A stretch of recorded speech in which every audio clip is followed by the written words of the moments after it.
নমস্কাৰ এই মুহূৰ্তত আপোনালোকৰ বাবে লৈ আহিছো ৰাজ্যখনৰ লগতে ভাৰতবৰ্ষৰ কেইটামান অতিকৈ গুৰুত্বপূৰ্ণ খবৰ আৰু এনেকুৱা ধৰণৰ খবৰ পাবলৈ আমাৰ চেনেলটি এতিয়া সাবস্ক্ৰাইব কৰক আৰু কাষত থকা বেল আইকনটি প্ৰেছ কৰক 1 অক্টোবৰৰ পৰা হ'ব নৱম একাদশ শ্ৰেণীৰ পাঠদান এই কথা ঘোষণা কৰিলে মুখ্যমন্ত্ৰী ডক্টৰ হিমন্ত বিশ্ব শৰ্মাই মুখ্যমন্ত্ৰী ডক্টৰ হিমন্ত বিশ্ব শৰ্মাই আজি বোকাখাতত ঘোষণা কৰে যে পৰিস্থিতি স্বাভাৱিক অৱস্থালৈ আহিলে অহা 1 অক্টোবৰৰ পৰা আৰম্ভ হ'ব উচ্চতৰ মাধ্যমিক প্ৰথম বৰ্ষ নৱম আৰু স্নাতক প্ৰথম বৰ্ষৰ পাঠদান উল্লেখ্য যে কোভিড সৃষ্ট পৰিৱেশৰ বাবে প্ৰায় 5 মাহৰ পাছত সোমবাৰৰ পৰা পুনৰ আৰম্ভ হ'ল দশম শ্ৰেণীৰ নিয়মীয়া পাঠদান কোভিড প্ৰটকলৰ মাজেৰে ৰাজ্যৰ বিদ্যালয়সমূহত দশম শ্ৰেণীৰ পাঠদান আৰম্ভ কৰা হৈছে অৱশ্যে দশম শ্ৰেণীৰ নিয়মীয়া পাঠদান আৰম্ভ কৰাৰ ক্ষেত্ৰত ৰাজ্য চৰকাৰে কেতবোৰ নীতি নিৰ্দেশনা সন্নিৱিষ্ট কৰি এখন হুকিয়া এছঅপি জাৰি কৰিছে সেই এছঅপি অনুসৰি বিদ্যালয়ত পাঠদানৰ পূৰ্বে শ্ৰেণী কোঠাসমূহ চেনিটাইজ কৰা হৈছে একেদৰে এটা শ্ৰেণীত সৰ্বাধিক 30 জন শিক্ষাৰ্থী বহিবলৈ অনুমতি প্ৰদান কৰা হৈছে অতিৰিক্ত শিক্ষাৰ্থীৰ বাবে শাখাৰ ব্যৱস্থা কৰা হৈছে বোকাখাতত মুখ্যমন্ত্ৰীয়ে দাহন কৰিলে 2479টা খৰ্গ আজি বিশ্ব গড় দিৱসত মুখ্যমন্ত্ৰী ডক্টৰ হিমন্ত বিশ্ব শৰ্মাই গোলাঘাটৰ বোকাখাত ষ্টেডিয়াম গ্ৰাউণ্ডত অসম গৌৰৱ প্ৰতীক গড় সংৰক্ষণৰ দিশত এক বলিষ্ঠ পদক্ষেপ হিচাপে গড়ৰ খৰ্গ নিষ্পত্তিকৰণৰ কাৰ্যসূচীত অংশগ্ৰহণ কৰে গড়ৰ খৰ্গক লৈ বছৰ বছৰ ধৰি চলি অহা ভ্ৰান্ত ধাৰণাসমূহ দূৰ কৰি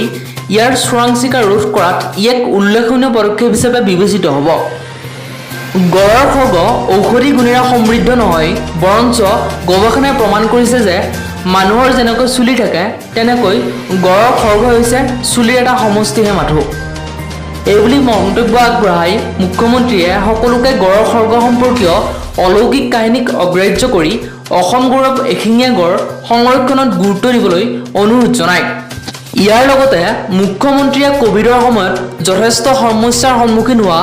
কাজিৰঙাৰ পৰ্যটন উদ্যোগৰ প্ৰতি লক্ষ্য ৰাখি অহা 1 অক্টোবৰৰ পৰা স্বাভাৱিক অৱস্থা ঘূৰাই অনাৰ সৰ্বতোপ্ৰকাৰে পদক্ষেপ লোৱাৰ লগতে হোটেলসমূহ নিয়মীয়াকৈ খোলা যাত্ৰীসকলৰ বাবে কাজিৰঙা দৰ্শনৰ ব্যৱস্থা কৰা আৰু চাফাৰীৰ ক্ষেত্ৰতো অনুমতি প্ৰদান কৰা হ'ব বুলি বক্তব্য আগবঢ়ায়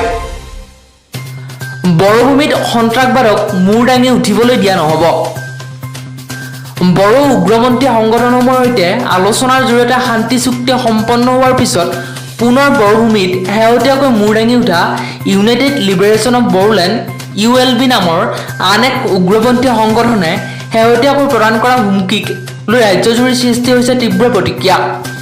এনে প্ৰতিক্ৰিয়াৰ মাজতে মঙলবাৰে মুখ্যমন্ত্ৰী ডক্টৰ হিমন্ত বিশ্ব শৰ্মাৰ স্পষ্ট মন্তব্য বৰভূমিত সন্ত্ৰাসবাদক মূৰ দাঙি উঠিবলৈ দিয়া নহ'ব চৰকাৰে কোনোপধ্যেই উগ্ৰপন্থীক প্ৰশ্ৰয় নিদিয়ে উল্লেখ্য যে শনিবাৰে কোকৰাঝাৰৰ লাংচুঙত ULBৰ দুজনকৈ সদস্যক আৰক্ষীয়ে গুলীয়াই হত্যা কৰাৰ পিছত একাংশ সংগঠনে ইয়াৰ প্ৰতিবাদ কৰা পৰিলক্ষিত হৈছে এই প্ৰসংগত মুখ্যমন্ত্ৰীয়ে কয় কোনোবাই যদি টিভিত সকিয়নি দি কয় যে অমুক ব্যক্তিজনক জেলৰ পৰা উলিয়াই নিদিলে আমি গুলী চলাম তেন্তে এনে সকিয়নিক আৰক্ষীয়ে কেনেকৈ সহ্য কৰিব এই ব্যৱস্থাটোক কোনোৱে সমৰ্থন নকৰে উগ্ৰপন্থী সংগঠনে যদি অক্টোবৰ মাহত কাৰোবাক গুলিয়াব বুলি কয় তেন্তে চৰকাৰ কঠোৰ নহ'ব নেকি চৰকাৰ য'ত কঠোৰ হ'ব লাগে তাত কঠোৰ হ'বই আন এটা গণেগুৰিৰ দৰে বিস্ফোৰণ হ'বলৈ দিম নেকি এনে পৰিস্থিতিত অসম বিনিয়োগ কেনেকৈ হ'ব বিদ্যালয় কেনেকৈ খুলিব অসমলৈ চাকৰি কৰিবলৈ কোন আহিব মই ৰাইজক আহ্বান জনাম যাতে অসমত সন্ত্ৰাসবাদে পুনৰ মূৰ দাঙি উঠিব নোৱাৰে আমি শান্তি চুক্তি প্ৰক্ৰিয়া অব্যাহত ৰাখিছোঁ এনে অৱস্থাত যদি আন এটা উগ্ৰপন্থী সংগঠনে মূৰ দাঙি উঠে চৰকাৰে কিমান চুক্তি কৰিব